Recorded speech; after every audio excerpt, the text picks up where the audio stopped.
కడుపు గట్టుకొని ఉపవాసం చేస్తూ రేయి పగలు అనక కంటి కునుకే లేక కట్టినాడు చూడు బంగారు కోట, ఎంతో అద్భుతమైన యేసురాజు కోట.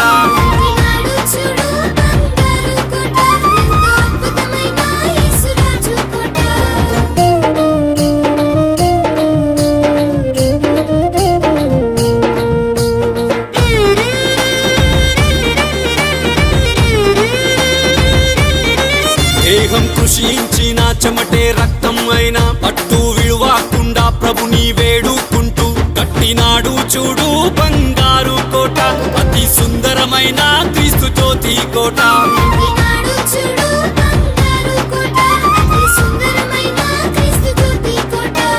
మధురం మధురం మధురం మధురం యేసయ్య మాటలెంత మధురమో, జన్మానిచ్చిన తండ్రి కన్నా ప్రేమించే పాలయ్య మధురమో, ప్రేమించే ప్రకాశయ్య మధురమో,